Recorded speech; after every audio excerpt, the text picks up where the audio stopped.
Voilà, donc bienvenue dans ce webinaire qui s'adresse donc à des étudiants qui, comme cette jeune fille sur la photo, s'apprêtent à partir étudier aux États-Unis à la rentrée prochaine ou éventuellement à partir de janvier 2024, mais je pense que la majorité d'entre vous partent bientôt, là, en automne. Donc moi, je suis Céline Ouziel, je représente un organisme qui s'appelle la Commission franco-américaine Fulbright France. C'est un organisme qui existe aujourd'hui depuis 75 ans, qui a aujourd'hui deux missions principales. La première, la gestion d'un programme de bourse qui s'appelle le programme Fulbright, qui est un programme international entre les États-Unis et environ 170 pays dans le monde. Donc, ce sont des bourses pour des étudiants français qui partent faire un master ou un doctorat aux États-Unis ou des Américains qui viennent faire la même chose en France. Je ne vais pas du tout parler des bourses Fulbright aujourd'hui, soyons clairs, puisque les dates limites sont dépassées. Il faut déposer un dossier avant le 1er décembre et la bourse est plutôt attribuée à des personnes qui partent faire un master en dehors d'un échange. Donc, ce sont des bourses qui ne sont pas attribuées pour les échanges de 6 mois ou même d'une année. Donc moi, je suis là aujourd'hui surtout en qualité de responsable du centre Education USA. Education USA, c'est un centre d'information générale sur le système universitaire américain. C'est un réseau qui est affilié au gouvernement américain à travers le département d'État. Donc vous voyez ici dans le logo US Department of State Network. Euh, Et le rôle de tous les conseillers Education USA, c'est de vous aider à comprendre le système universitaire américain et à naviguer dans les 5 étapes pour étudier aux États-Unis. La première, choisir l'université. La deuxième, chercher les aides financières. La troisième, faire le dossier de candidature. La quatrième, faire son visa. Et donc là, on est à cette étape-là. Et la cinquième, vous préparez au départ. Et donc là, du coup, on est à l'étape 4 et 5, c'est-à-dire faire la procédure de visa. Là, donc on vous explique comment ça marche. Et on a donc un représentant du consulat américain, Camilo, qui va se présenter tout à l'heure, et qui va vous présenter les procédures de visa. Et puis, la préparation au départ. Donc, nous avons également avec nous des intervenants qui vont partager leur expérience. Donc, Dani qui vient de New York University, mais qui étudie en ce moment à Paris, donc sur le campus parisien de New York University, donc qui est étudiante américaine et qui pourra répondre aux questions sur la vie universitaire ou la vie pratique ou peut-être les différences culturelles, par exemple, aux États-Unis. Élodie et Fabien, qui sont étudiants français, qui sont tous deux allés à l'université du Minnesota, mais ils vous expliqueront tout à l'heure, pas sur le même campus, et qui sont partis en échange, hein, je suppose, universitaire. Élodie et Fabien, c'était avec quel programme? ICEFA ou ISEP Moi, c'était un accord bilatéral avec ma fac. D'accord, De même, c'était appelé programme anglophone de mon côté. d'accord. Ok. Très bien. Et puis, il y aura peut-être deux autres personnes qui vont nous rejoindre un petit peu plus tard. Donc, Alexandre, qui était à Louisiana State, et Clara, qui est encore dans le Wisconsin. Donc, là, il y a le décalage horaire, donc elle va nous rejoindre un tout petit peu plus tard. Donc, on va commencer par les visas. N'hésitez pas pendant la présentation à indiquer vos questions dans la petite boîte de questions-réponses. Et puis, soit on répondra en direct à l'oral, soit on essaiera de vous répondre par écrit directement si ça concerne que vous. Alors, je vais laisser donc Camilo se présenter et puis présenter donc les démarches de visa. Okay, merci. And I'll do this interaction in English, but if you do have any questions, feel free to ask. I'll be checking the Q&A question as I go. My name is Camilo Caballero. I am a consular officer here at the U.S. Embassy in Paris, and the most fun part of my job here is to see students and exchange students coming through the embassy to get their visas to get to the United States. And we will be very excited to welcome you when it is your turn as you prepare for your education, or I guess most people here are students, or your cultural exchange in the United States. You should be very proud of your accomplishments. Getting to this stage is not an easy feat. And also just wanted to thank you for remaining committed to completing your education or exchange in the United States. The importance I think that we always want to highlight with these programs are how your travel experience adds to the understanding and respect that can be achieved with by meeting people, and getting to know new cultures, a new language, but most importantly, exchanging ideas, which is what you will be doing. International students are a priority to our government, particularly to the State Department that manages these programs, and it still remains one of the strongest links between the United States and France. I can tell you from my own experience, I was an intern here at Embassy Paris, at the U.S. Embassy in Paris, when I was in university. I saw someone here is going to Georgia Tech. I was there for my undergrad studies and came here for an internship. And looking back, I don't think I would be here today if it wasn't because I had done an internship at some point in my career. So hopefully you will find those connections and opportunities as well. Just a little bit of fact, we have over 1 million students from 220 countries and territories that the United States hosts as international students every year. So you will not only be interacting with students from the United States, but also from people from all over the world that kind of have your same ideas, same goals. So we hope that you will have the opportunity to benefit that from connecting with the rest of the world as well. So in terms of the visa process, and thank you for the opportunity to share a little bit of the details. Every one of you will need a visa to go study in the United States. You can't just use ESTA. Please don't try to use ESTA because you will be turned around at the border, and the border agent will not be pleasant and nice. That it is a requirement that you have a visa to enter for your F1. We can move on to the next slide if you like. Or can I do it? Can I move the slides? Okay. So it's always good to keep in mind what the dates will be for your visa, particularly when your program will start, because the start of your program will give you a kind of idea of when you should apply. And right now,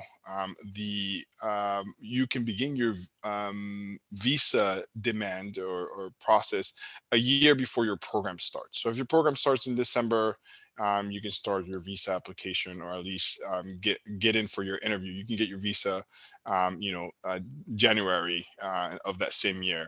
So just know that you can do it 1 year in advance. That's a good thing to know, and that changed recently. That wasn't the case before, so you may still see information out there that says 3 months because that was the previous requirement. We can move on to the next. So just keep in mind that these visas take at least 1 week to process, and the other paperwork takes some time. So just try to do it in advance. You can go ahead to the next slide. So 2 types of visa. I think here we're primarily concerned with F1s, but if there are any J1s, the process is very similar.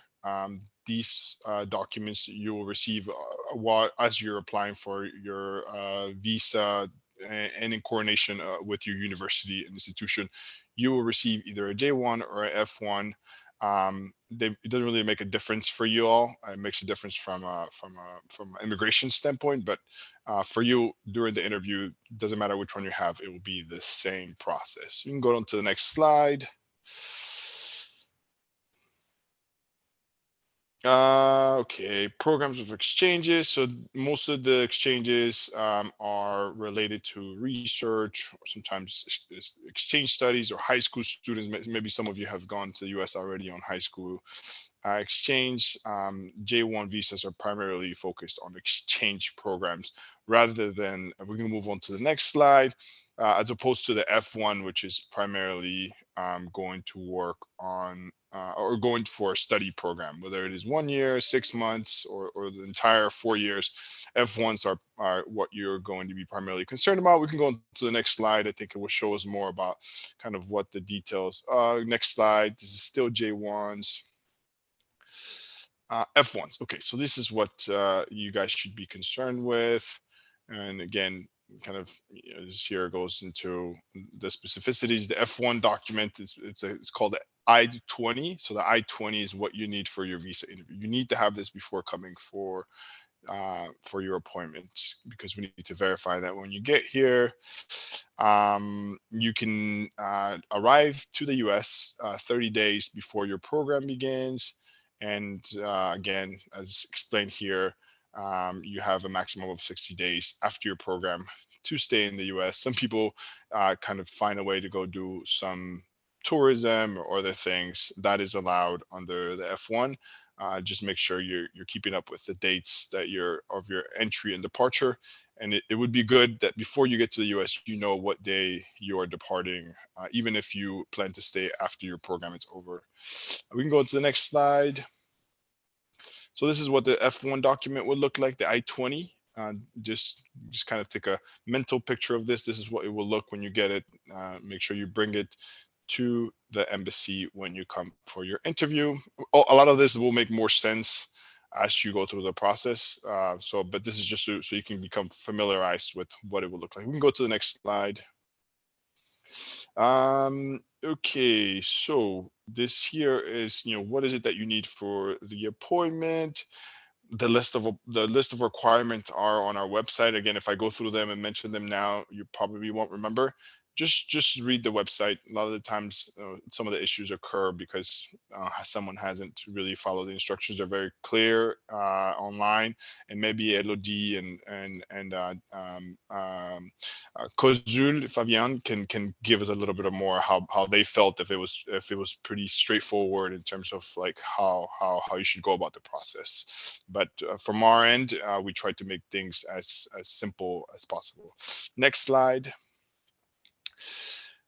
Okay, again, this is, again, I don't want to repeat but just have a passport that has a lot of validity. A passport that it is at least 6 months from expiring, but definitely more than a year, or at least that it will be valid throughout your program in the United States. You don't want to be in the United States and have to go to the French embassy because your passport expired while you were there. So even if you see that your passport has a year left, 2 years left, it's always better to be on the safe side and have a passport that has a lot of validity so that you don't have any issues. And so just keep that in mind. If the photo size, the DS-160, again, you'll see that as you're applying for the program, you'll know what is. And the DS-160 is basically kind of a little bit of background that we need before we can approve the visa. And the DS-160, again, just be as forthcoming and give us as much information as you have as possible, so that we don't have any questions when you come for your visa interview. If you're not a French citizen, and that is the case for many of our applicants, because you're here for an exchange, or you've been living here for a long time and don't have a French passport, make sure that you bring your titre de séjour. It's something that we check, and just something to keep in mind. We can go into the next slide. Here we all have Google Maps, so you'll find the embassy. Again, pretty straightforward finding out, and if you have questions, there are guards around that can guide you to the entrance. Next slide. Yeah, be on time. It's an issue. It's funny that we have to say that, but it is an issue sometimes, and people miss their appointments or they have to be rescheduled. Leaving things for last minute, or when it comes to things government has to provide is not a good thing, because it takes time to get things done internally. So one, be on time. Make sure you provide all your documents. Don't bring a computer. We don't allow computers inside of the building, or there won't be anyone that can hold it for you. The telephones are fine. We'll keep them in the security entrance, so you can bring your phone. It would just be held at the entrance until your interview is over. And be ready to be here for anywhere between 1 hour and an hour and a half. I know some of you have classes and work. It's just sometimes it just takes long. We try to be as efficient as possible. Maybe that it takes less, but it's always good to just have that time so you're not frustrated waiting. Next slide. And yeah, so this is basically kind of going through what it is that you need.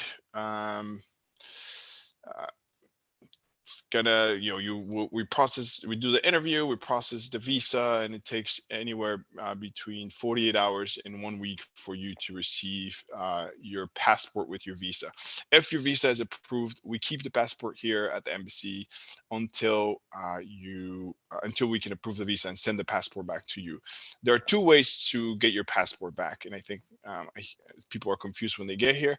When you apply for your visa online and you decide which method you would like to receive your passport after your visa has been approved, you have two options. One option is to pay for a service where the passport with your visa will be delivered to an address that you indicate on the form. Or number two, you can pick up your passport in the 15th arrondissement here in Paris, and there's no additional cost to that. But I know some students live outside of Paris. Maybe you're in Nice or in another city that's not easy to reach Paris. So choosing the option to have your passport mailed to you, I think it's an additional cost of $20. So something to consider. Next slide, please. Let's see. That's actually your last slide. That's it. Okay. All right. Okay. Well, I guess I just wanted to kind of close it off with that. You just know that our embassy and our government, as well as the French government, prioritizes these kinds of exchanges. It's not only good for you, but it's good for the relationship between the United States and France. And so we want these things to go well. They're good both in the short term, but also in the long term. Know that the embassy, when you're back from your travels from the United States, would look forward to hearing about your experiences. Perhaps there are ways and organizations by which we can stay in contact. I hope that you will stay and make lifelong friends in the United States, or lifelong relationships in the United States. And if you have any questions or problems, you can always feel free to reach out to Education USA or us here at the US Embassy.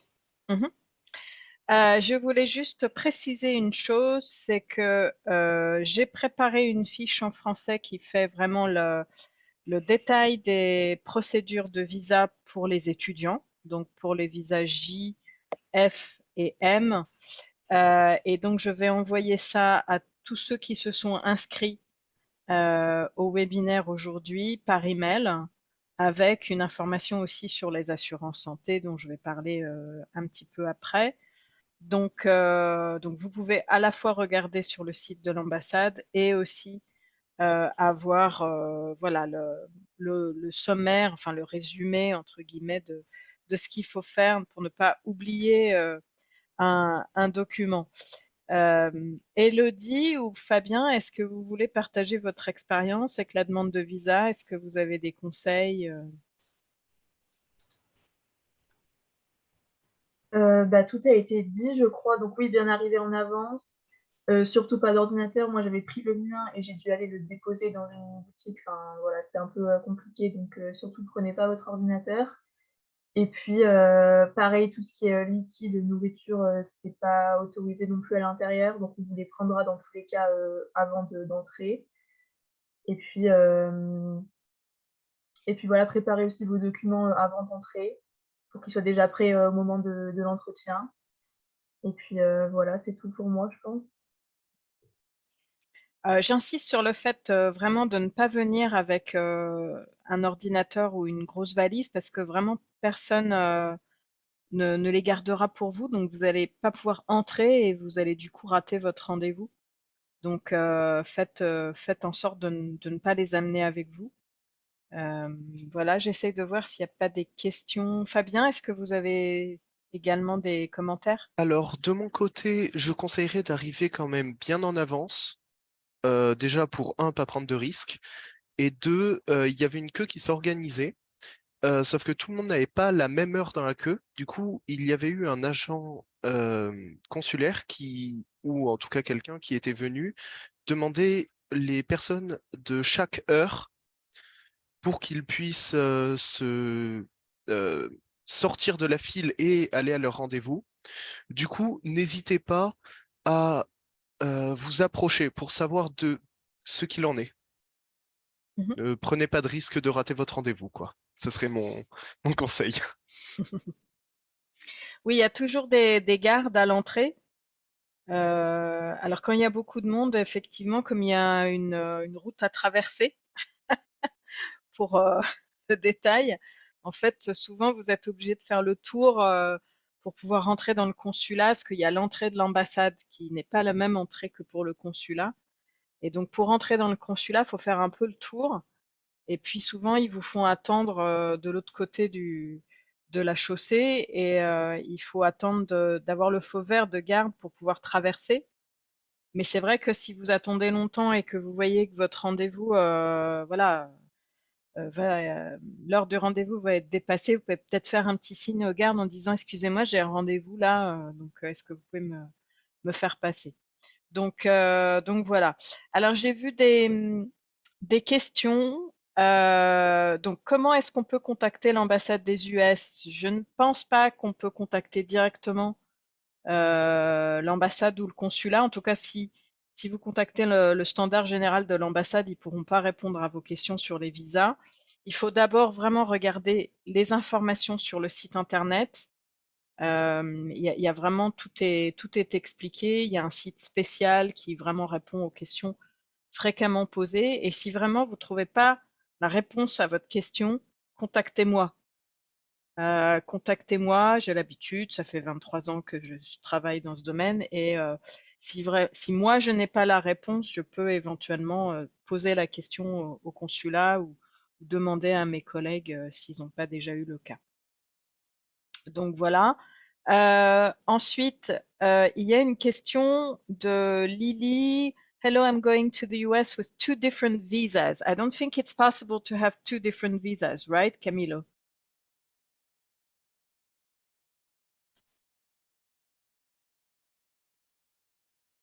Ah, we cannot hear you. Mhm. C'est bizarre parce que. Ah,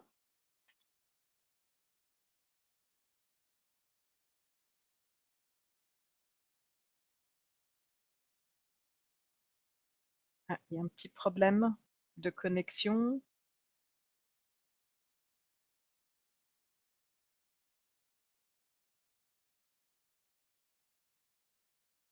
Non, on vous entend plus. Je pense que Camilo va essayer de peut-être de se reconnecter. Moi, à mon avis, c'est pas possible d'avoir 2 visas en même temps. Parce que après Camilo confirmera. Parce qu'un visa, c'est déjà c'est Hello, une. hello. Oui, Hello? Camilo. Okay. Oui, voilà. Okay. Je vous laisse parler. Yeah, I mean, there are cases where a person can have two different types of visa and travel to the United States, but not two the same visas for the same purpose. So you should not have two J1s or two F1s. It is possible that someone has a tourist visa on their passport, and for many reasons, and can also have a J1 visa. But when you enter the United States, the immigration officer will be checking only the visa that is required for the purpose of your travel. So if you're going to study, then they would only check your F1. So there could be the case where there's a passport with multiple visas, but not for the same purpose. OK.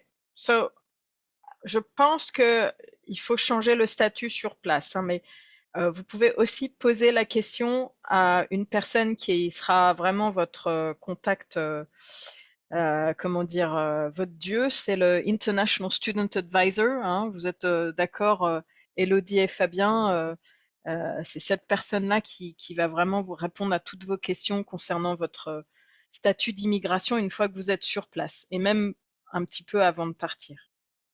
Et quand vous partez comme ça en échange bilatéral, souvent c'est le International Student Office qui va vous fournir soit le I-20, soit le DS 2019. Oui, c'est ça. Moi, c'est mon advisor qui m'avait fourni mon I-20. Voilà. Oui. De même, c'était la même chose. Je voudrais juste ajouter une petite chose. N'hésitez pas à croiser les informations parce que j'ai eu un problème. Je faisais un petit aller-retour au Canada pendant une semaine, pendant les 30 jours après la fin du visa, du coup les 30 jours de voyage que l'on a. Et en revenant, ils m'ont dit qu'il me fallait un ESTA pour rentrer. Et je le savais pas, j'ai dû le faire à la dernière minute en attendant l'avion. Et j'avais suivi ce que m'avait dit l'advisor. Donc, n'hésitez pas à croiser les informations pour être sûr.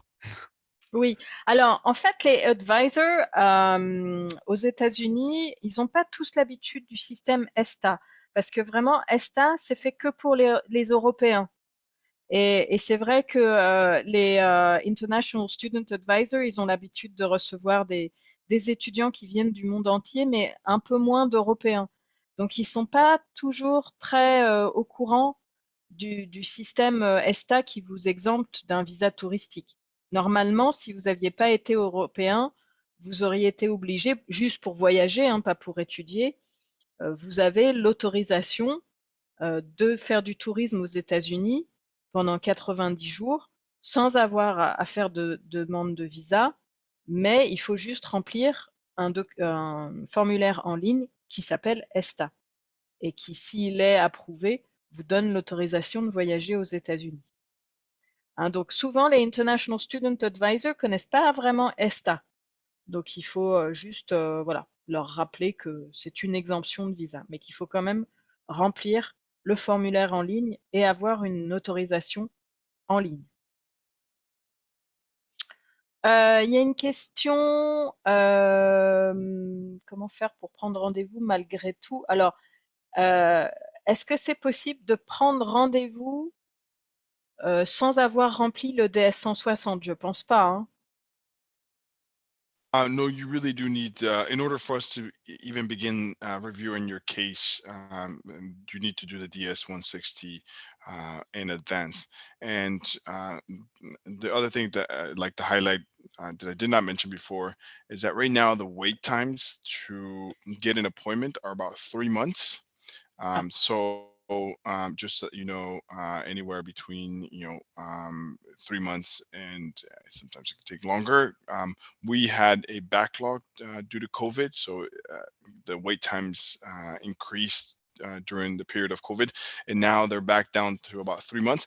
So when you apply for your visa appointment, you will have to fill out the DS 160, and we will have some time to review it. And so by the time you get here, that DS 160 would have been verified, and then we can move on with the processing the visa. So DS 160, it is necessary for your visa appointment. Mm-hmm. But if we don't have all the information for the DS 160, for example, this person hasn't got his new passport, is it possible to make some correction afterwards, or? Yes, yes. We will. Yes, if it's an issue, such as your passport, or if something changes in between the moment you fill out your DS-160 and your visa appointment, make sure you share that information during your visa appointment. Do not worry about changing it. And in the meantime, just make sure that at the point that you're filling out the DS-160, you are as forthcoming as possible and providing all the accurate information, up to that date. Okay. Can you confirm that if you are a European student, you don't need a titre de séjour, right? Correct. Okay. So if it's a country for the Schengen area, it's okay not to have a titre de séjour. Okay, I'm just trying to check if there are a concern. If I hold two different, do I need to show my two? Oh yes, if you have two citizenships, do you need to show both passports? No. Just make sure that when you're filling out your DS-160, you provide that information that you have dual citizenship, and we will only require the passport in which your visa will be printed. So. Oui, et je confirme également, il y a une question, est-ce que si on est étudiant de l'Union européenne, c'est exactement le même processus pour tout le monde, quasiment tout le monde, sauf peut-être si vous faites votre demande dans un autre pays, la procédure générale va être la même, mais la demande d'entretien va être un peu différente. Donc, vous confirmez, Camilo, hein, if you're applying from another European country, the general procedure is the same, but to take an appointment might be different, right? If you're applying at the U.S. Embassy in Paris for a student visa, all student visas will be treated equally, including the appointment wait times.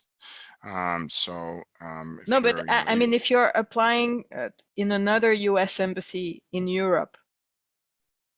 The wait times are different. The Yep. process of getting the visa is the same, but I think the only thing that will change will be the wait times and perhaps what you can and cannot bring and other things. So I don't know the specificity in other places, but yeah, pretty much the same aside from kind of the logistical things. Ok, so il y a une personne. Alors,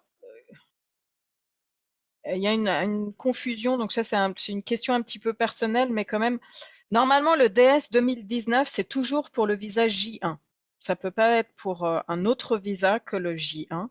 Donc si l'école vous a envoyé un 2019, c'est forcément pour une demande de visa J1. Mais si sur votre passeport il y a marqué visa F1, il y a un problème. You agree, Camilo? Yeah, of course. The things, things should concur. Things should be the same throughout the process. If you're doing a F1 visa, it should be an F1 in your appointment. It should be an F1 in your passport. It should be an F1, and the form that you use will be different. So yeah, it should be consistent throughout the process. From the moment you, I will say there are universities that do exchange programs on J1s, and those are okay. A lot of the times the university decides for various reasons which type of visa to use. So it is okay if you have a J1 going on a college exchange program, but it should be consistent throughout the process, throughout the application process, and that will be the visa that is printed in your passport, the visa category. Alors, il y a une question. Dans les documents requis pour le visa, faut-il une preuve de souscription à une assurance? Je sais que c'était le cas à une certaine époque, mais je pense que c'est plus le cas, n'est-ce pas? Yeah, we do not verify. We do highly recommend that you have insurance, and I think, if I'm not mistaken, universities will also require that. And many of the cases, So I think we've sort of left that to the university to make sure they have insurance. Obviously, if we see anything that's concerning, we will then question why you may or may not have insurance. But normally, I think that's the responsibility of the university. We do highly recommend that you have insurance, because so many things can happen, and we don't want you to have to kind of go through a process of that it's lengthy, or having to come back to France or be repatriated for any medical concern. So it's always best to have insurance. Yes. Ok, alors j'ai 2 questions sur les consulats en dehors de Paris. Donc, non, malheureusement, même s'il existe des consulats américains en dehors de Paris, il n'y a que à l'ambassade à Paris que vous pouvez faire votre demande de visa, n'est-ce pas, Camilo? Oui, Impossible. malheureusement. Oui, malheureusement, it was not the case before. That is the case now, and we don't see any changes in the foreseeable future. Can you still hear me? Yes. Okay, yeah, we don't see that changing in the foreseeable future. Definitely not before you apply for your visa.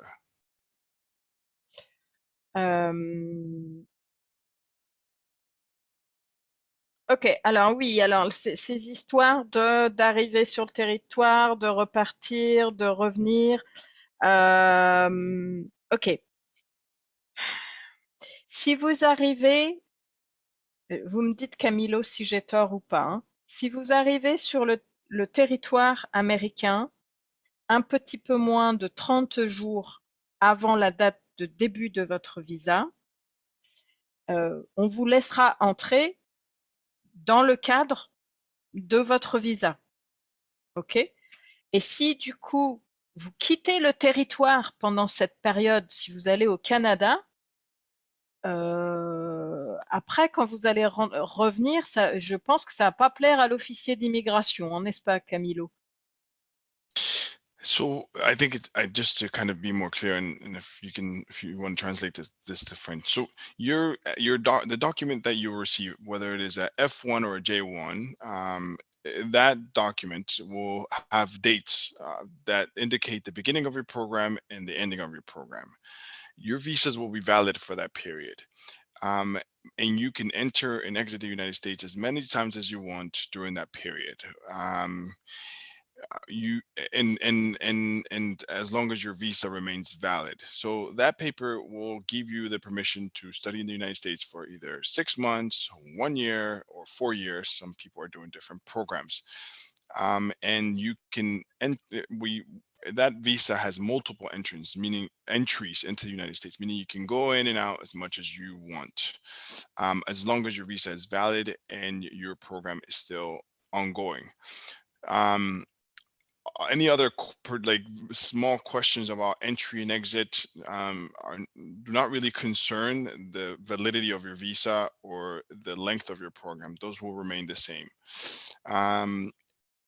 If you go into Canada for summer vacation and spending a week there, when you go back to the US, the immigration agent is going to say, is your visa still valid? And are you still in your program?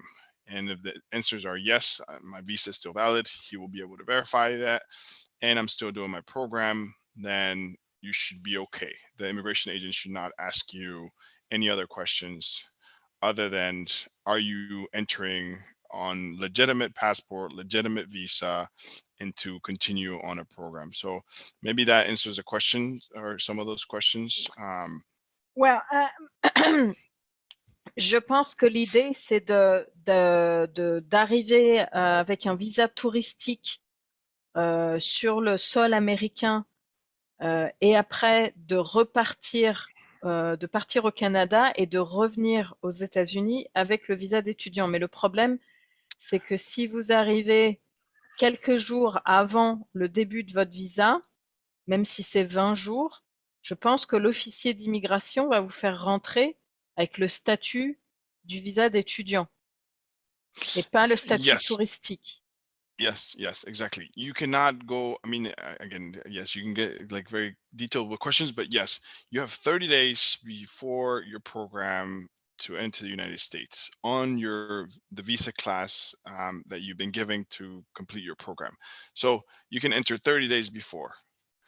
If you want to go on vacations before those 30 days, you have to go back out the United States and re-enter. Can you go to Canada and re-enter on your student visa? Yes, you'd have, as long as you leave the United States and re-enter on your student visa, you can do that. So if you want to go to the US 40 days before your program begins and go to Canada 2 days before or the 30-day period before your program begins, you can do that. Yes. Je vois qu'il y a des questions également sur en quoi consiste l'entretien. Quelles questions vous posez pendant les entretiens visa, Camilo? So we just want to make sure that if your program requires that you speak English, we will be conducting the interviews in English. We are not super harsh. We understand that sometimes your English is better in the particular subject that you're studying, especially within the computer science and more technical majors. Your English could be better with that than in an interview. So don't get nervous. Don't be nervous about that part of the program. As long as you feel like you can do your studies in English within your particular field, and you're comfortable explaining that to the consular officer, you should be fine. I've been here for 2 years now, and I have not denied someone's visa because of their lack of English. Some of my other colleagues have, but it has been for other reasons. So don't be too nervous about that, as long as you can kind of explain your program and what you'll be doing in the United States in English, and convince the consular officer that your English is good enough to study in the United States. It should be good. If you can understand me right now, if you can understand everything I just said very fast, you should also be okay. The other thing that's important for the F1 visas is funding. We are, again, concerned about funding because we want to make sure that when you're in the US, you have sufficient funding not only to pay for the program, but also to pay for your stay. If you're going to NYU and other places, the amount of money you need is different than if you're going to maybe Alabama or somewhere where living expenses are not as high as California, for example. So just make sure that you have an understand how you're going to pay for both the program, but also for your living expenses, and so that you're not running into trouble. So 1, English, 2, finances, and then lastly, to make sure that you have plans to leave the United States. Make sure that you make it clear that after your program, what you plan on doing. Your plan is not going to the US, studying, and then staying there. The requirements for the visa is that you plan to leave the United States as soon as your program is over. So if there are any questions, if you do the interview and the officer has any still remaining questions regarding whether or not you're going to leave the country, then that could be an issue. And then lastly, if you have had before any travel or attempted travel to the United States, or violated any of the rules in the past, you would know that, and that may become an issue. It doesn't mean you won't get your visa, but if you had any issues in the past with overstays or staying your ESTA longer than you're supposed to, that may also become a factor in whether or not you get your visa. I think those are the primarily the kind of things that we worry about here. Other than that, most universities are legitimate.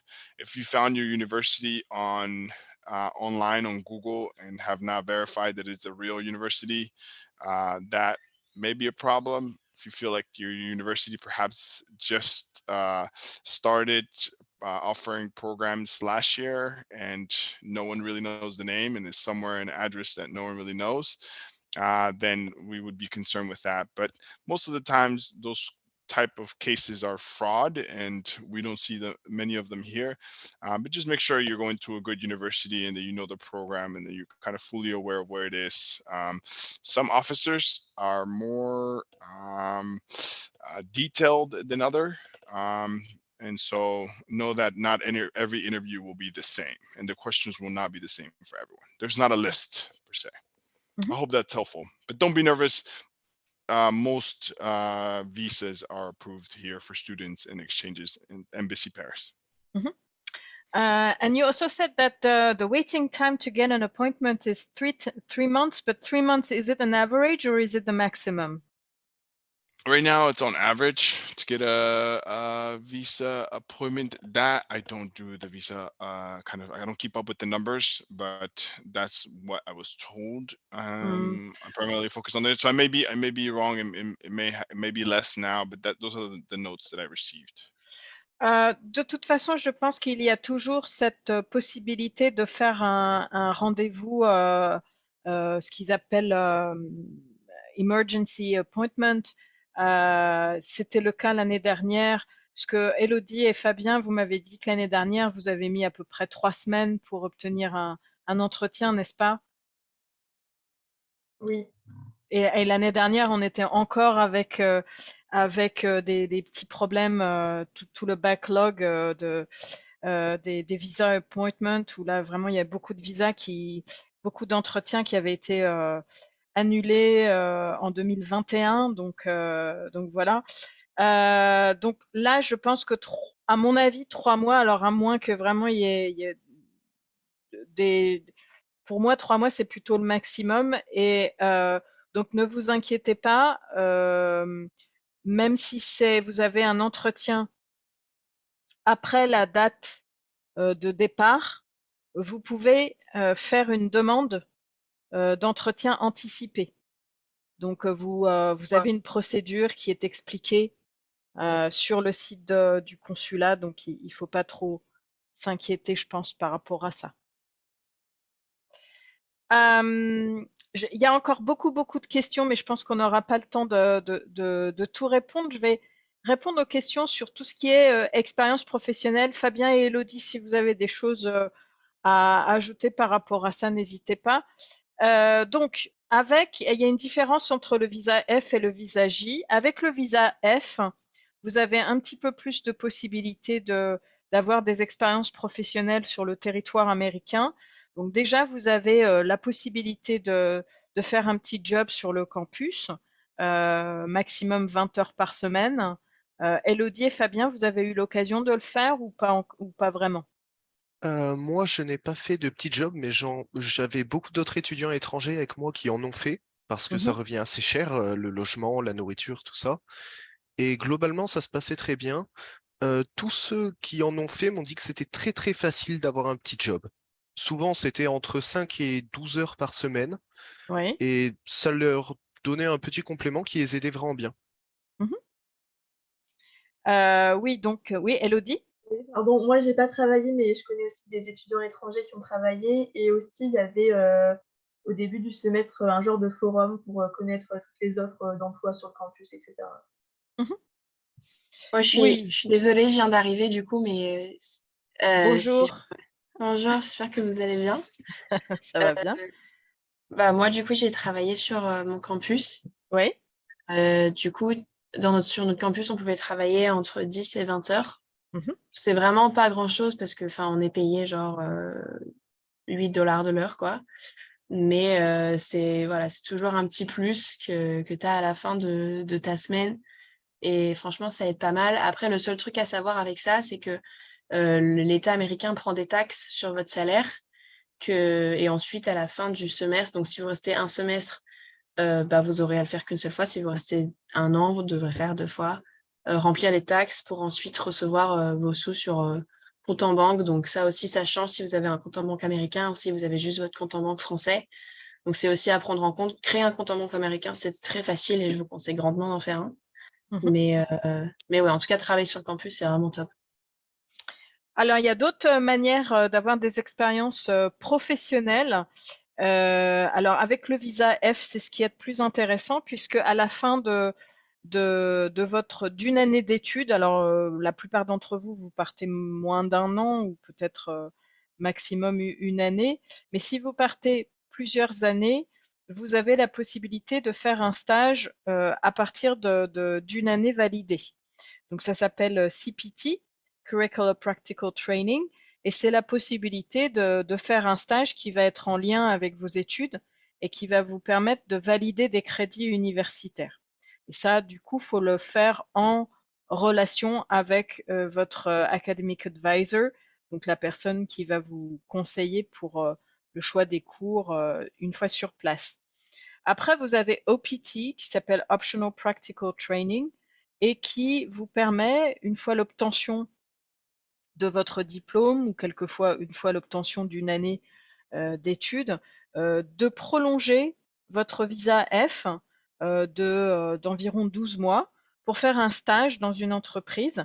Alors là, il ne faut pas juste l'accord de l'université américaine, il faut aussi un accord des services d'immigration, mais ça se fait par le biais de votre International Student Advisor et il faut faire la demande au moins, je dirais, au moins 4 mois avant la fin de votre programme.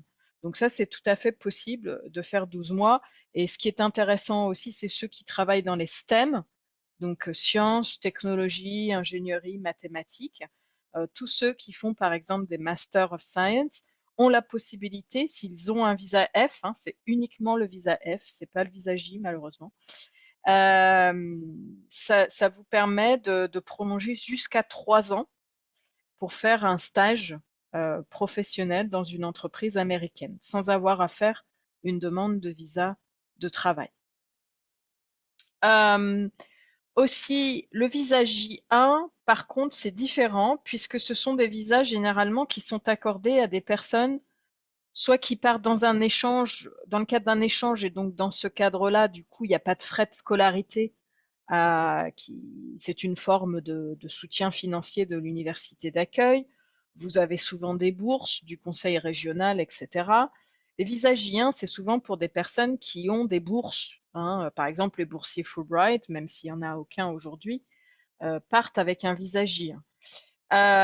Donc, du coup, il faut toujours demander l'autorisation à votre program sponsor, c'est-à-dire la personne qui va vous délivrer le DS 2019, si vous avez le droit de travailler ou pas, même pour le job sur le campus. Quand vous avez un visa F, il n'y a pas besoin de faire une demande d'autorisation. Par contre, pour le visa J, il faut vraiment vérifier que vous avez le droit de travailler.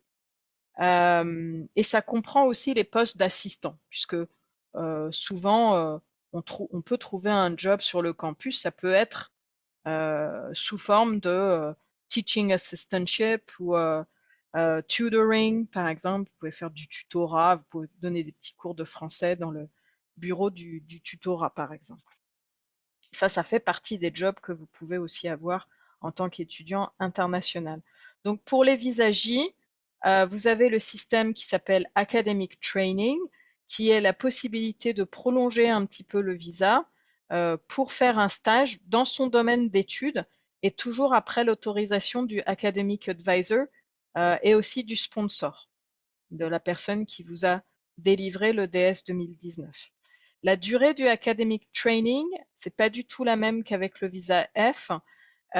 Normalement, elle est souvent équivalente à la durée de votre programme d'études. Par exemple, si vous avez fait 5 mois d'échange, vous pouvez théoriquement faire un stage de 5 mois, mais vous ne pouvez pas forcément faire plus.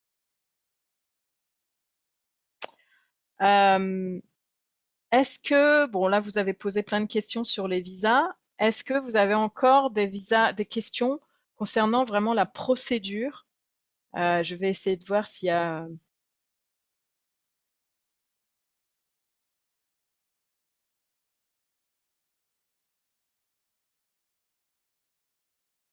Je regarde les dernières questions.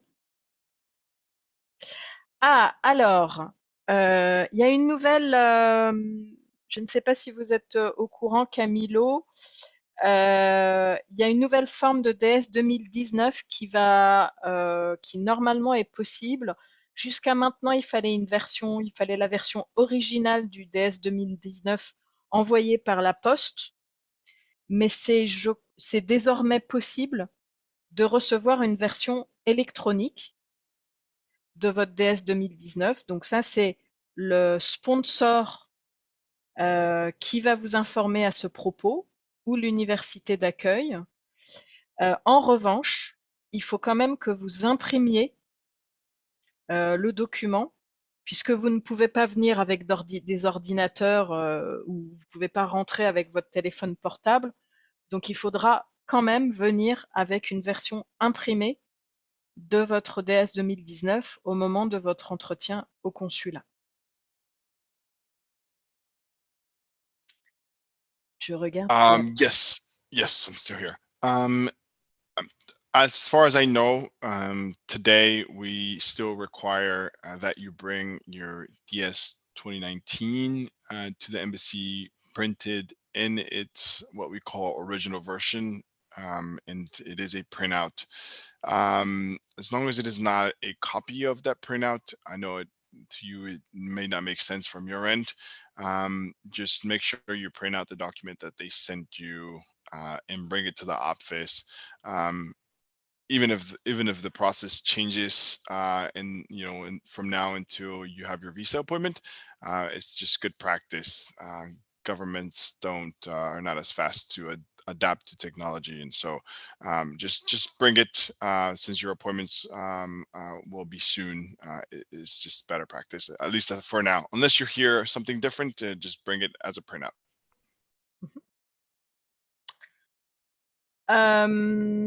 J'avais vu une question qui pouvait intéresser.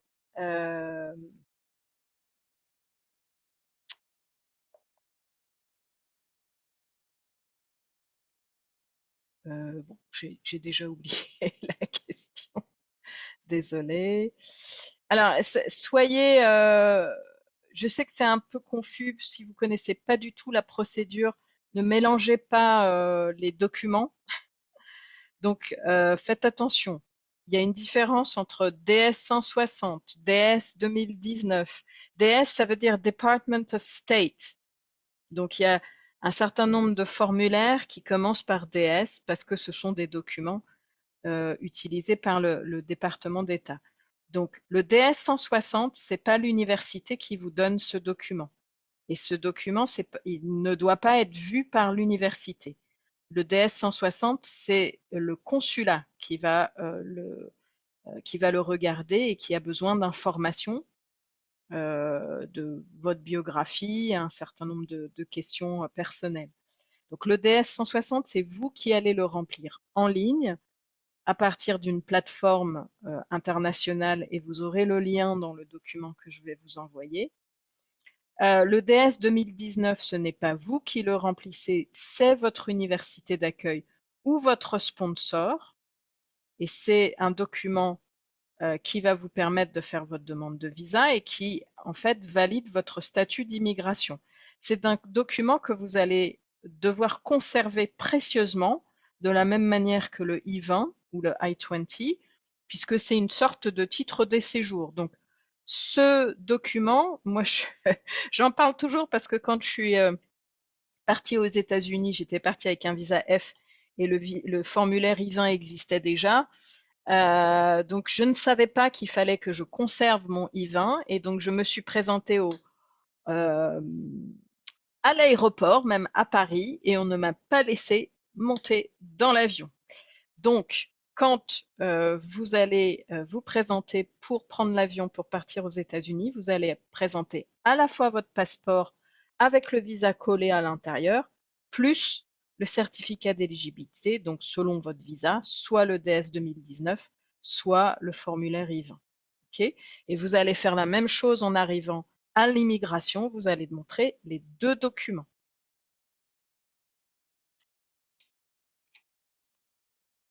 Ok. Écoutez, ce qu'on va faire, c'est qu'on va peut-être libérer Camilo et on le remercie grandement et on va passer à d'autres questions en faisant intervenir un petit peu tout le monde. J'ai l'impression que Dany n'est plus là. Dany, tu es encore là ou pas? Donc, voilà, une chose à savoir, Jusqu'à maintenant, il était obligatoire de prouver qu'on était vacciné contre la Covid-19 pour rentrer sur le territoire, mais ce n'est plus le cas à partir du 12 mai. En fait, j'ai mis 11, mais c'est 11 mai au soir, donc on va considérer que c'est à partir du 12 mai. Donc du coup, ça concerne la plupart d'entre vous. Vous n'aurez pas besoin de montrer que vous êtes vacciné. Ah, Danny, you're here. OK.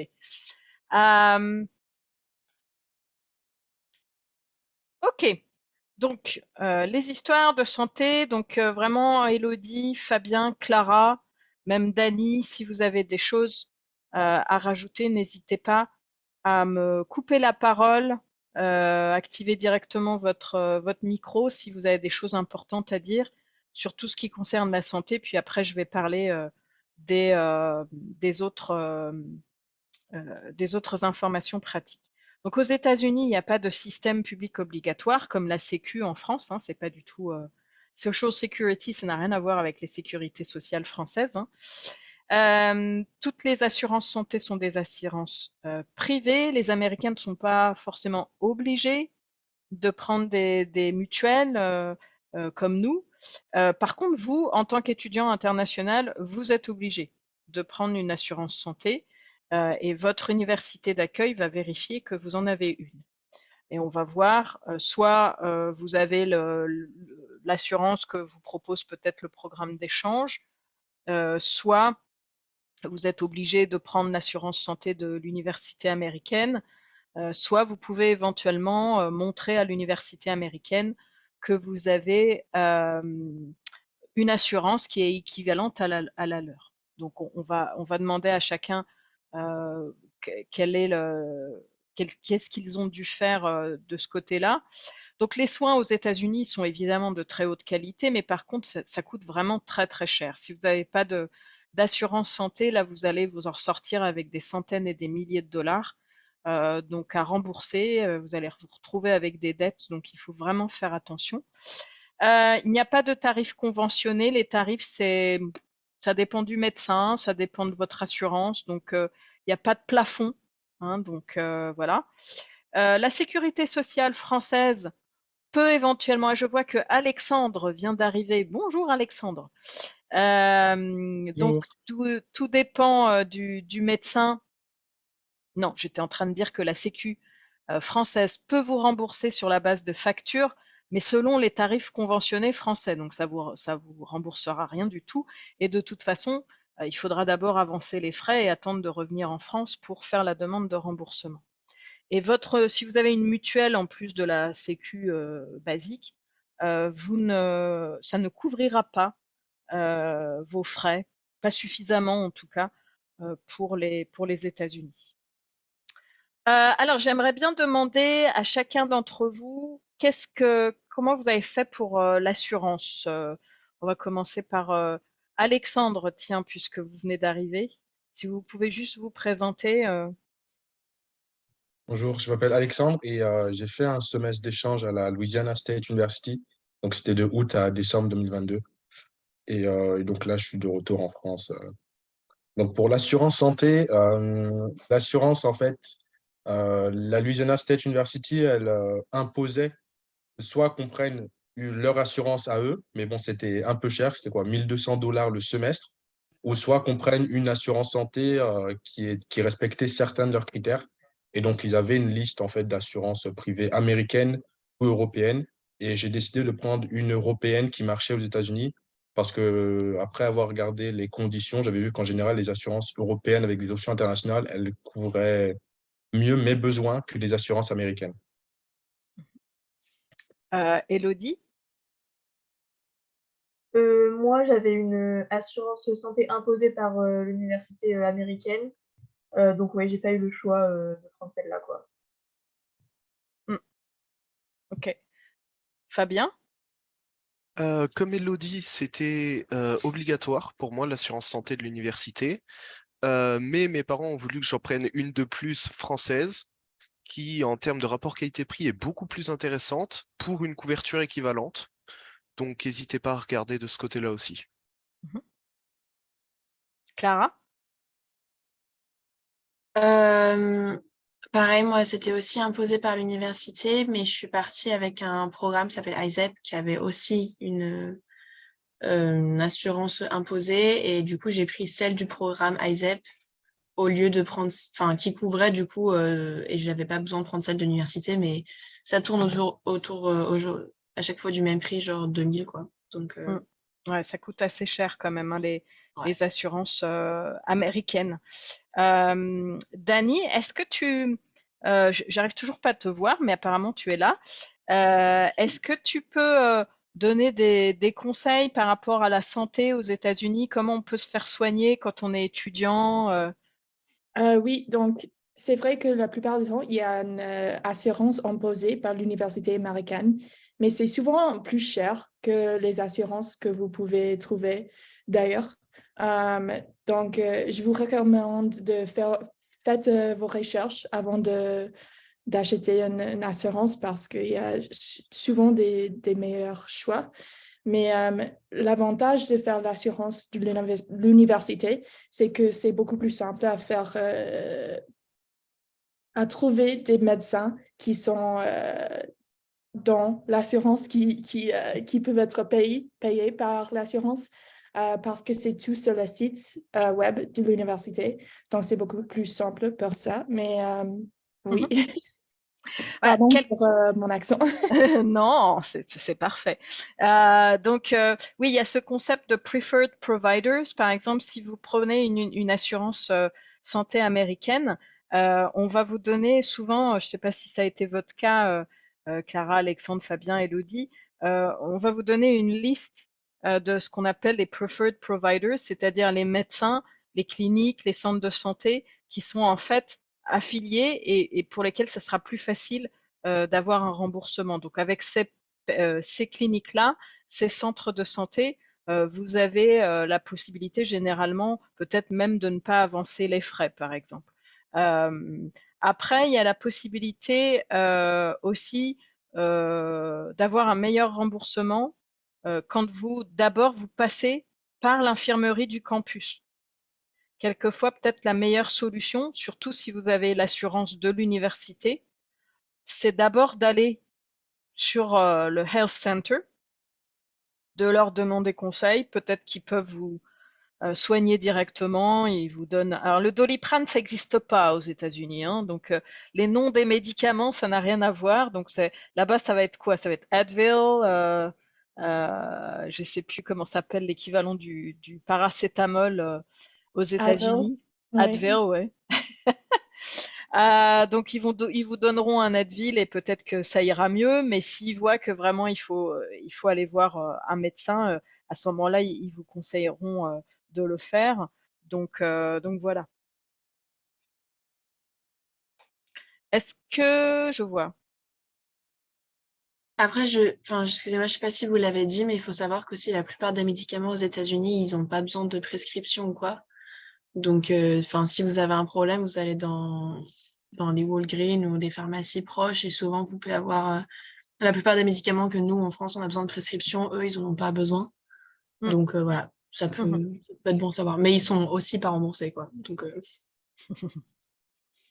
Alors, c'est vrai que si jamais l'université accepte de vous exempter de leur assurance, ça arrive que vous puissiez obtenir ce qu'on appelle un waiver, hein, mais ça, il faut aller le demander parce que quelquefois, c'est pas clairement indiqué, mais c'est quand même possible.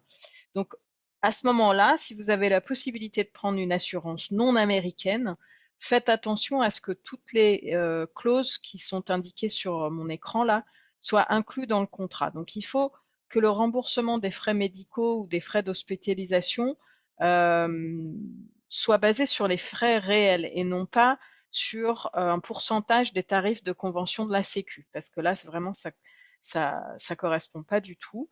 Donc, frais réels et plafond minimum 500 000 euros. Maintenant, il y a même des assurances où il n'y a pas de plafond, où ça peut aller même au-delà d'1 million de dollars. Donc, j'espère que vous n'aurez pas à rembourser ce type de somme et vérifier qu'aussi qu'il n'y a pas d'avance des frais, surtout si c'est une hospitalisation, que vous ne soyez pas obligé de tout payer d'abord et d'attendre d'être remboursé par la suite. Bon, par contre, si c'est juste un rendez-vous, une consultation, à ce moment-là, peut-être qu'il faudra avancer des frais et peut-être même payer une franchise, donc qui correspond peut-être à une vingtaine de dollars, ou ça dépend des assurances. Regardez aussi que cette assurance comprend une assistance médicale, rapatriement. Soyez quand même conscient que le rapatriement sanitaire, c'est seulement si c'est nécessaire et c'est pas vous qui décidez d'être rapatrié. C'est le médecin que vous consultez qui estime que vous pouvez pas vous faire soigner sur place, donc vous pouvez être rapatrié. Ça serait bien aussi qu'il y ait une assistance juridique qui peut rembourser vos frais de caution pénale, frais d'avocat. Dani, tu te vexeras pas si je dis que les Américains sont très procéduriers. Ils aiment bien, ils aiment bien faire des procès. Bon, bah, peut-être pas tous, hein, évidemment. Et puis je vous avoue que vous pouvez vous trouver très rapidement dans une situation difficile avec la police, hein. Donc il vaut mieux avoir ce type d'assistance, hein, même si c'est pas forcément obligatoire, mais je pense que c'est quand même assez utile. Et puis peut-être une assurance responsabilité civile si jamais vous causez des dommages corporels à autrui. Voilà. Ok, donc des conseils. Bon, ça c'est des conseils un petit peu bateau, hein.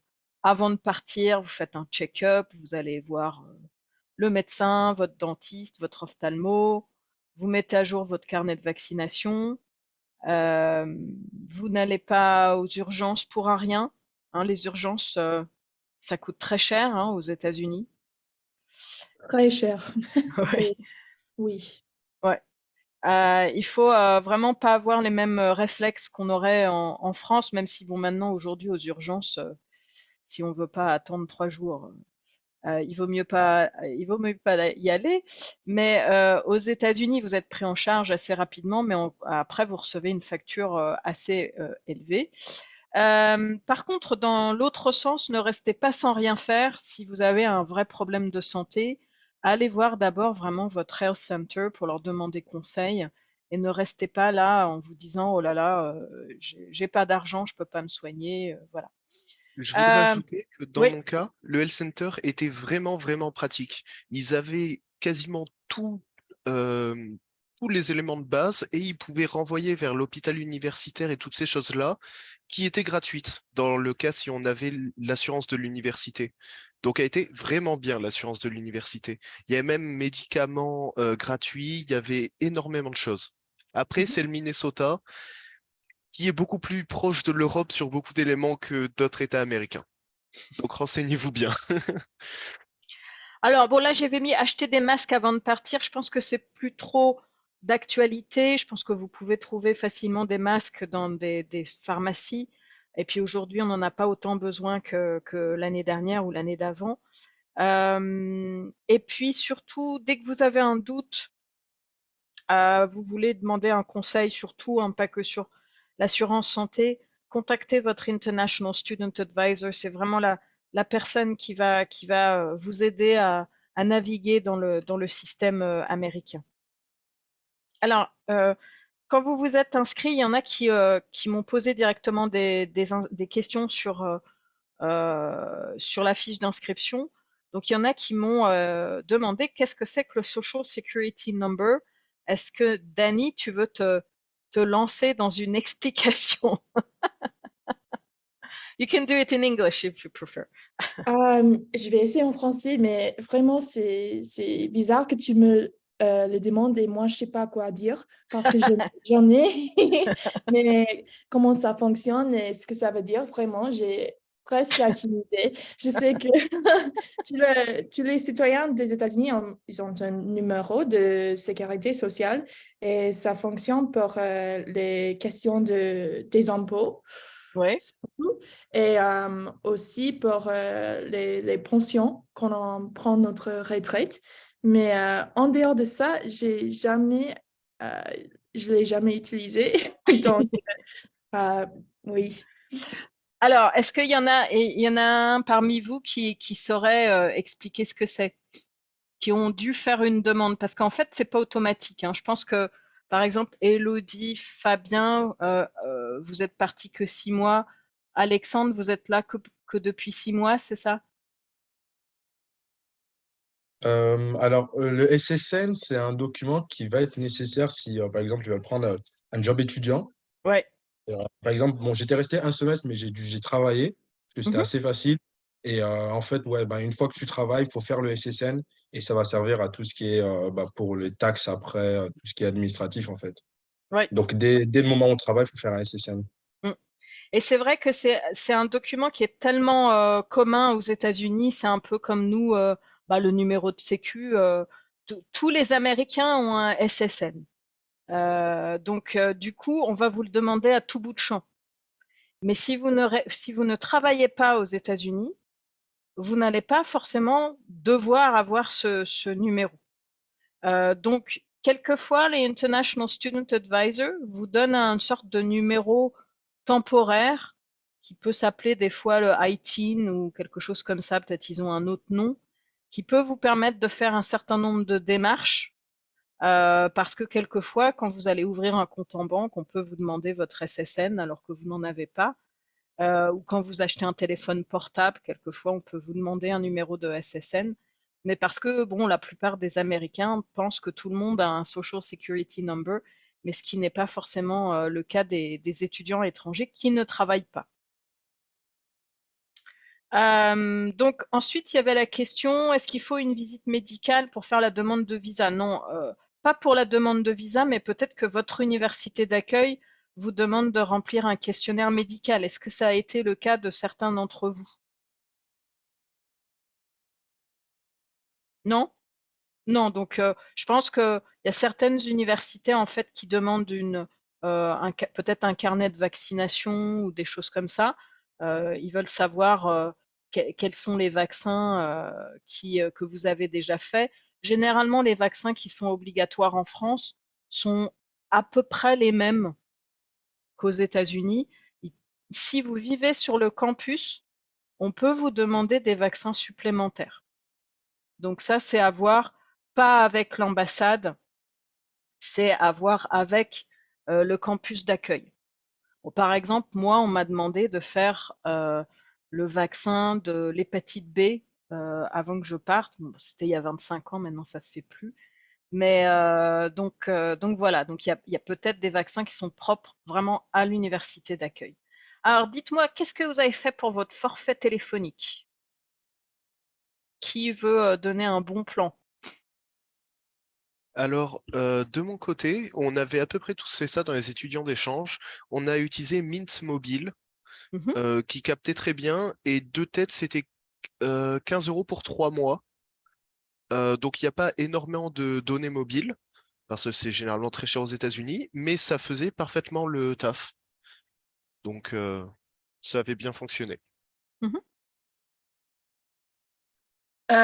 Moi, pareil, j'ai aussi utilisé Mint Mobile. Bon, après, moi, c'était 60 pour 3 mois, donc bon, bizarre, mais ok. Mais dès qu'on est arrivé sur le campus, notre coordinateur d'échange, mais du coup sur le campus, nous avait juste des tonnes de cartes SIM qui donnaient juste gratuitement. Et ensuite, on mettait ça sur notre téléphone et on prenait du coup, c'était Mint Mobile, on prenait juste l'abonnement. Donc, c'était vraiment facile. Et si votre campus fait pas ça, vous pouvez aussi très bien juste faire ça à l'aéroport.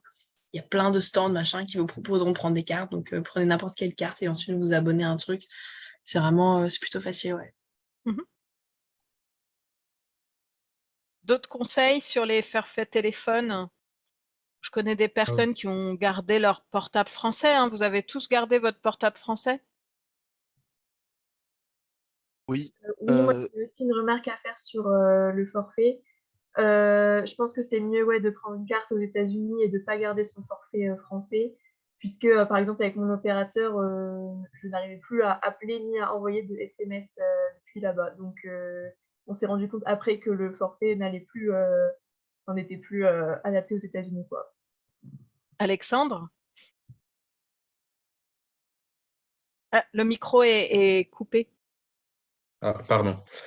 Oui, donc personnellement, j'avais pris, moi, le forfait Free. C'était le forfait à 20 euros. En fait, il y avait une option internationale qui nous permettait de capter aux États-Unis. Et en fait, aux États-Unis, avec Free, on capte avec AT&T Mobile. Et j'avais fait ça parce que je voulais garder mon numéro français et qui partait que pour un semestre. Mais pour ceux qui partent pour un an, bah, je conseille de prendre Mint Mobile parce que j'avais essayé aussi à l'étranger. Parce que du coup, ça vous permet d'avoir un numéro américain. Et des fois, Mm, pour travailler ou avoir un compte bancaire américain, bah, ils vous demandent le numéro américain directement. Mais ceux qui veulent garder leur numéro français, bah, je vous conseille de prendre Free parce que mm, c'est plutôt pas mal. mm. Donc, est-ce qu'il y a une personne qui m'a demandé, avons-nous un contact privilégié à l'université? Oui, donc ça, je l'ai répété plein de fois. Votre contact, votre meilleur ami, ça va être le International Student Advisor. Bon, après, ça dépend des universités. Si c'est des grosses universités avec beaucoup d'élèves, peut-être que cette personne sera un petit peu moins disponible que d'autres. Mais en tout cas, normalement, c'est votre premier contact. C'est la personne qui va théoriquement vous envoyer ou vous expliquer les démarches de visa ou éventuellement même vous envoyer le formulaire qui va vous permettre de faire votre demande de visa. C'est la personne qui va normalement organiser une orientation pendant peut-être votre première semaine d'arrivée, et qui va vous expliquer en fait toutes ces démarches un peu administratives, notamment qui peuvent vous conseiller sur comment ouvrir un compte bancaire, comment passer son permis de conduire, etc. Euh, alors, comment vous avez fait pour vos comptes bancaires, en particulier ceux qui sont partis seulement 6 mois? Est-ce que vous avez ouvert un compte aux États-Unis ou vous avez gardé votre banque française? Fabien, par exemple. Moi, j'ai pas ouvert de compte aux États-Unis. Par contre, ce que j'ai fait, c'est que j'ai pris une carte Visa premier Mhm. qui, du coup, réduisait les frais sur les achats à l'étranger, euh, avait une assurance, parce qu'il peut y avoir des assurances incluses sur les cartes bancaires et des assurances qui incluent la santé, les rapatriements, des choses comme ça. Donc, ça peut être intéressant. Donc, voilà, j'ai fait ça parce que j'avais pas de frais, j'avais aucun Mm. souci. Alors faites attention aux assurances qui vont avec la carte bancaire. C'est valable que 3 mois, hein. Donc si vous partez que 1 an, au bout de 3 mois, ça sera plus valable. Clara, vous êtes là depuis 1 an, c'est ça? Presque une année académique. Comment vous avez Mhm. fait pour la banque? Bah, alors en fait, moi, comme j'avais prévu de travailler avant même de partir, j'avais vu avec ma banque française quand même pour avoir une carte qui fonctionne internationale où il n'y a pas de frais dessus. Donc ça, c'est pratique à avoir si vous voulez pas créer de compte en banque. Comme ça, vous payez et retirez des sous sans frais. Mais si vous voulez travailler, je suis juste allée à BMO, qui était enfin dans ma ville, et j'ai créé un compte. C'est vraiment super facile. Il faut le SSN quand même pour pouvoir créer ce compte-là, donc c'est aussi une démarche à faire. Euh, mais ensuite, en plus, j'avais aucun frais sur mon compte, j'ai toujours ma carte et enfin voilà, c'est super pratique. Mhm. Ok. Donc, je ne sais pas si vous avez repéré dans le Q&A des questions pratiques auxquelles on n'a pas encore répondu.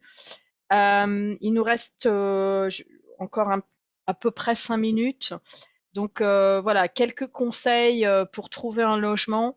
Donc déjà, si vous n'êtes pas sur le campus, vous avez normalement dans la plupart des grandes universités, vous avez le bureau on-campus housing, mais qui s'occupe que du, des logements qui se trouvent à l'intérieur du campus. Et puis vous avez off-campus housing aussi, qui vous donne des conseils sur comment chercher un logement. Donc par exemple, Dani, est-ce que tu as des trucs pour, par exemple, trouver un logement à New York quand on n'est pas sur le campus? Parce que c'est vrai que c'est souvent une question qu'on me pose. Ouais, Oui, donc vous avez déjà mentionné les groupes Facebook. C'est ouais. vraiment un bon choix. Il y a souvent des groupes Facebook aussi. Donc, par exemple, le Facebook de NYU, vous pouvez trouver des étudiants de NYU qui vont faire un échange en France ou en Europe et qui vont sublease Qui vont sous-louer. ou sous-louer leur appartement. Donc ça, si vous restez qu'un semestre, c'est un bon choix de faire ça parce que ça marche bien avec le durée du programme.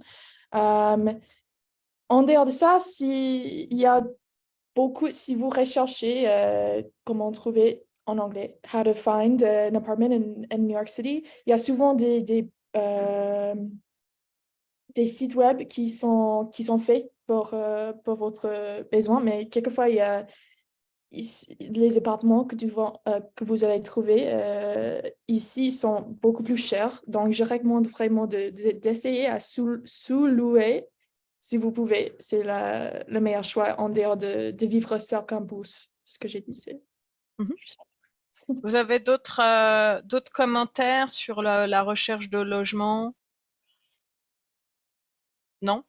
Je dirais, Oui, pardon, oui. je dirais que le plus facile, c'est le on-campus housing, mais c'est aussi le plus, dans mon cas, c'était le plus cher. Ça revenait au mois à quasiment 2 fois plus que le logement off-campus. Donc, si vous restez pour une année, ça peut être intéressant d'être en off-campus vu le prix. Après, Ouais. il y a aussi les questions de nourriture, parce Mm. que sur le on-campus, dans mon cas, on avait accès à un équivalent du restaurant universitaire qui revenait cher, mais qui était très très pratique. Et surtout, vu le prix des courses, ça se neutralise. Donc, Mm. n'hésitez pas à vous renseigner encore une fois là-dessus. Mm. Oui, ça peut vraiment dépendre de votre région. C'est sûr que vivre à New York, c'est vraiment très très cher en dehors du campus. Mais par contre, vivre dans le Minnesota ou peut-être en Louisiane, ça peut être moins cher en dehors du campus. En tout cas, par rapport à New York, je suppose. Alexandre, vous vivez sur le campus? Oui, j'habitais sur le campus parce que j'avais pas vraiment le choix en fait. Pour un semestre, en général, c'était assez compliqué de trouver off-campus. Hmm, Mais si j'étais resté un an, je serais resté off-campus parce que c'est beaucoup moins cher. Et en général, il y a des études, il y a des résidences off-campus qui sont à 5 minutes à pied du campus, donc c'est quasiment sur le campus, quoi. mhm. Alors, il y a une personne qui pose des questions sur le homestay. Alors, je ne sais pas s'il y a certains d'entre vous qui ont eu cette expérience. Donc, l'idée, c'est de vivre avec une famille d'accueil. Alors, c'est pas forcément gratuit. L'idée, c'est de louer une chambre, en fait, euh, directement avec une famille d'accueil. Ça peut avoir ses avantages, je dirais, les premières semaines ou les premiers mois, quand on a besoin d'un petit peu d'aide pour naviguer dans la ville ou pas loin du campus. En revanche, bon, bah, du coup, vous avez un petit peu moins de liberté puisque vous vivez vraiment avec la famille.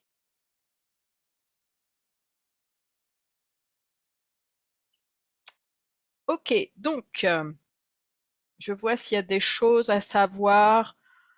Euh,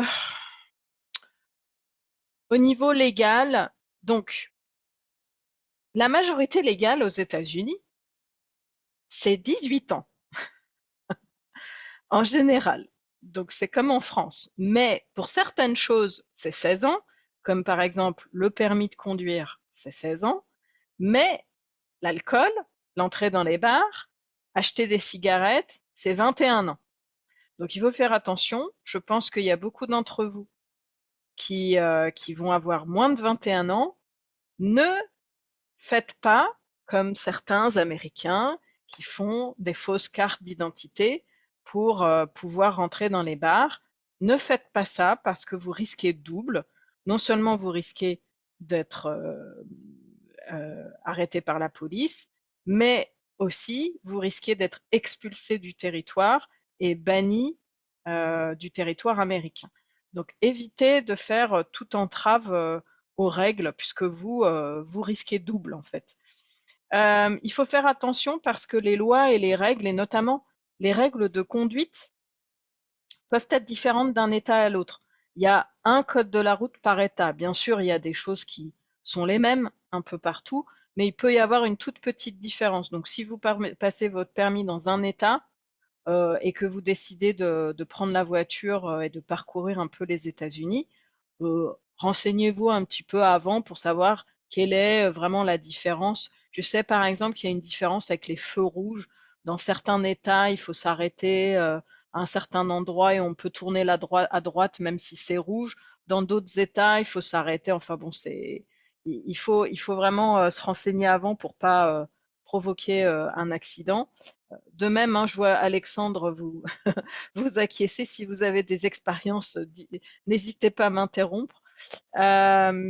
Si vous avez un problème, le numéro d'urgence, il y a un seul numéro d'urgence, tu es d'accord avec moi, Dani, c'est 911. 911 is like everywhere, right? Oui, 911. 911, oui. Oui. C'est toute situation d'urgence vitale. Donc c'est vrai que nous, on fait soit le 15, soit le 17, soit le 18. Eux, ça regroupe tout. 911, c'est les pompiers, la police, les urgences médicales, c'est 911. Sur le campus, vous avez toujours, on a parlé du Health Center, mais il y a toujours au moins ce qu'on appelle un Disability Center. Bon, ils peuvent appeler ça différents Student with Disability Center, par exemple. Donc, par exemple, si vous êtes un étudiant avec un handicap, que ce soit un handicap physique ou mental, vous pouvez tout à fait aller voir ce centre pour qu'il puisse vous trouver des services adaptés pour vous aider à mieux étudier, à mieux vous intégrer sur le campus. Ce que je vous conseille aussi, même si vous partez seulement 6 mois, c'est de vous inscrire auprès du registre des Français de l'étranger, auprès du consulat français le plus proche. Hein, il y a plusieurs consulats un petit peu partout aux États-Unis. Comme ça, bon, je ne vous le souhaite pas, mais s'il y a une catastrophe ou ça peut arriver, une catastrophe naturelle, des choses comme ça, qu'on sache que vous êtes, à quel endroit vous êtes pour que le consulat français puisse vous contacter. Voilà, je pense que je vais m'arrêter là malheureusement, même s'il y a plein d'autres choses à dire, notamment sur le côté académique, donc des choses à savoir, comment se passent les cours. Je vais peut-être je pense que c'est important, je vais rallonger encore de 5 minutes pour parler de ça. Comment se passaient les cours? Qu'est-ce que vous avez vu comme différence fondamentale avec le système français? Moi, de mon côté, c'était beaucoup par rapport à la proximité avec les profs. Il n'y a pas cette distance comme il peut y avoir en France et c'est beaucoup plus facile d'aller vers eux pour avoir des explications sur le cours ou autre. Mmh. Ouais, pareil, j'ai aussi après j'étais dans une très petite université, mais je pense que cette proximité avec avec les profs, pardon, c'est ce qui change le plus et aussi les cours. Enfin, perso, c'est pas du tout comme mon université en France, c'était, tu choisissais tes cours à la carte comme tu choisis un menu, quoi. Donc tu crées tes cours comme tu le veux. Après, il faut que ce soit adéquat avec, ce que vous demande votre université, en France pour valider votre semestre ou votre année. Mais, enfin, perso, j'ai trouvé ça vraiment plutôt chill, les cours, en tout cas. Mmh. Alexandre? Oui, il y avait une grande différence. Donc sur les cours, on était un peu moins nombreux. En fait, la différence, c'est qu'ils attendent plus de travail en amont et en cours, c'est plus vraiment pour poser des questions. Et donc, c'est pour la raison pour laquelle certains profs ne demandent pas nécessairement qu'on soit présent en cours, parce qu'en fait, si on n'a pas de questions, bah, des fois, ça ne sert pas forcément qu'on vienne. Mais sinon, sur les grands cours comme ça, là où il y a, par exemple, dans les amphis, bah, c'est un peu similaire à la France. Donc, c'est en fait, le prof fait son PowerPoint. Et donc, j'ai vraiment eu deux expériences différentes, en fait, dans les grands cours comme ça et dans les petits cours. Mmh. Fabien, Dani? Alors moi, je dirais que globalement, les cours étaient beaucoup plus courts. J'ai souvent des cours de 3-4 heures ici. Là-bas, c'était souvent 1 heure, parfois 1 heure et demie. Par contre, beaucoup plus de travail à la maison. Mmh. Ça, vraiment, soyez pas surpris. J'avais 3 dissertes de 2 à 4 pages à faire par semaine. Voilà, en anglais du coup. Mais en dehors de ça, c'est vrai qu'on était très proches avec les profs. Ils sont très très disponibles pour répondre. Moi, ils étaient experts de leur sujet, donc c'était très intéressant de leur parler. Donc voilà, beaucoup de positifs. Dani? Oui, donc la chose qui m'a marqué, c'est que les profs américains attendent beaucoup plus de participation des étudiants. Et mes profs qui enseignent ici, qui sont français, mais qui enseignent nous, les étudiants américains et aussi les étudiants français, disent que quand ils sont dans les salles de classe avec les étudiants français, ils voient qu'ils sont beaucoup plus...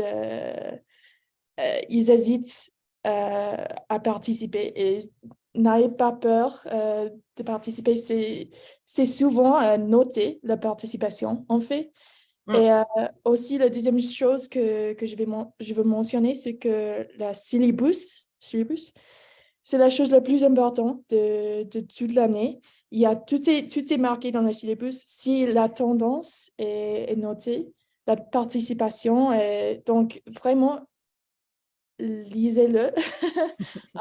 Et si vous avez des questions au cœur du semestre, consultez le syllabus avant de les poser au prof parce qu'ils vont probablement être répondre dans le syllabus. Donc, oui.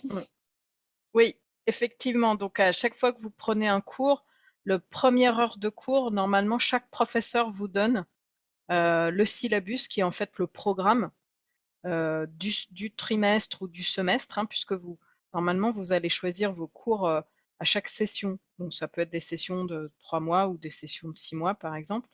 Et donc, dans le syllabus, vous allez vraiment avoir les coordonnées du prof. Quelquefois, même, il va vous donner son numéro de portable, l'objectif du cours, qu'est-ce qu'il faut acheter comme livre, comme matériel, les différents examens que vous allez passer, les deadlines, comment est-ce que le prof vous note au niveau de la notation. Généralement, ça peut être des notes A, B, C, mais ça peut être aussi des notes sur 100%, 80%, etc.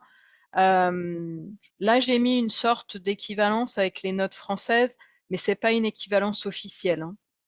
C'est vrai qu'aux États-Unis, on note beaucoup plus positivement qu'en France, puisque vous voyez là, par rapport à ce que j'ai trouvé comme équivalence, à partir de 13, on peut considérer que c'est un A. Donc voilà. Puis après, vous avez ce qu'on appelle le GPA, le Grade Point Average, qui est généralement sur 4.0, mais ça peut être aussi sur 5.0, ça dépend de l'université. Mais traditionnellement, c'est plutôt 4.0. Donc voilà. Donc je vais devoir arrêter là. Donc, comme je l'ai dit au tout début, peut-être pour ceux qui n'étaient pas là, je vais vous envoyer à la fois un lien vers l'enregistrement de ce webinaire à tous ceux qui se sont inscrits, même ceux qui n'ont pas pu participer, accompagné d'un document qui résume les procédures de visa et un document sur les assurances santé. Vous n'hésiterez pas également à me recontacter si vous avez des questions. Je suis désolée, on n'a pas pu répondre à toutes vos questions, donc je vais regarder si parmi toutes celles que vous avez écrites dans le Q&A, il y en a auxquelles je peux répondre par email et je le ferai. Voilà. Merci à tous. Merci Elodie, merci Fabien, merci Alexandre, merci Dani, merci Clara. Et puis, bon retour Alexandre et Clara, vous revenez bientôt ou vous restez encore un petit peu? Oui, bientôt, dans quelques jours. Ah, Ouais, pareil, il me reste plus qu'un mois et puis je rentre. voilà. Bon. Alors après, il y a le choc du retour, mais ça, c'est une autre question. Ouais. Voilà. Merci et puis bonne fin d'après-midi ou bonne journée pour ceux qui sont encore le matin. Merci, au revoir. Au revoir. Alors, merci Bonne Dani. journée, au Merci revoir. beaucoup. Au revoir. Au revoir. Au revoir.